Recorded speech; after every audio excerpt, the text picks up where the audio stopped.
வணக்கம் சாய்ராம். எல்லோரும் எப்படி இருக்கீங்க? நான் ரொம்ப நல்லா இருக்கேன். இன்றைக்கி வியாழக்கிழமை, அப்பாவுக்கு பூஜை முடிஞ்சிருச்சு. இன்றைக்கி அப்பா என்ன ட்ரெஸ் போட்டிருக்காருன்னு பார்த்தீங்கன்னா மயில் கலரில் தான் போட்டிருக்காரு.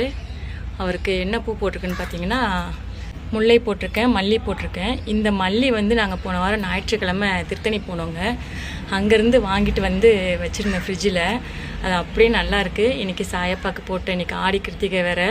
சாயப்பாக்கு போட்டாச்சு. சாயப்பாக்கு இன்றைக்கி நெய்வேதியம் என்ன வச்சுருக்கேன்னு பார்த்தீங்கன்னா ஸ்வீட் வச்சுருக்கேங்க, சாதம், அப்புறம் பூண்டு குழம்பு வச்சுருக்கேன், இது கோஸ் பொரியல் வச்சுருக்கேங்க. இன்றைக்கி அப்பாவுக்கு பூஜை நல்லபடியாக முடிஞ்சிச்சு. அப்பா ரொம்ப அழகாக இருக்கார். இன்றைக்கி நான் என்ன சொல்ல போகிறேன்னா, இது சாய் சச்சரிதம் யார் வீட்டிலலாம் இருக்குது, கண்டிப்பாக எல்லார் வீட்லேயும் இருக்கும். இல்லாதவங்க மனசில் நினச்சிக்கோங்க. இந்த புத்தகத்தை படிக்கணும்னு அவசியம் கிடையாதுங்க. என்னை பொறுத்த வரைக்கும் சொல்கிறேன், எல்லாருமே படிக்கிறாங்க, நானும் படிக்கிறேன். ஒரே ஒரு மிராக்கல் மட்டும் சொல்கிறேன். என் கணவருக்கு கொரோனா பீரியடில் கொரோனா வந்துருச்சு. ஹாஸ்பிட்டலில் அட்மிட் பண்ணியிருந்தோம், ஸ்டான்லி ஹாஸ்பிட்டலில். கிட்டத்தட்ட ஒரு 10 நாள் வச்சுருந்தாங்க.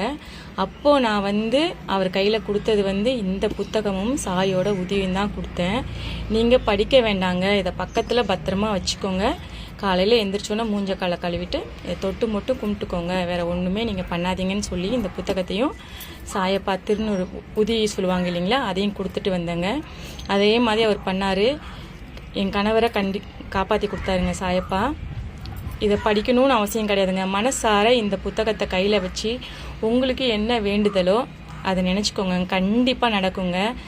இந்த புத்தகத்தை பக்கத்தில் நைட்டு படுக்கிறாங்க இல்லைங்களா, குழந்தைங்க பயப்படுது, நம்மளுக்கே ஒரு பயம் தட்டுது, ஒரு அச்சமாக இருக்குது, இந்த புத்தகத்தை பக்கத்தில் வச்சுக்கோங்க.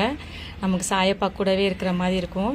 எனக்கு அப்படி தான் நான் உணர்கிறேன். எனக்கு உண்மையிலே இந்த புத்தகம் பக்கத்தில் இருந்தாலே ஒரு பயம் வந்துட்டாலே, மனசுக்கு ஏதோ ஒரு தோணுச்சுனாலே அதை எடுத்து நான் பக்கத்தில் வச்சுப்பேன்.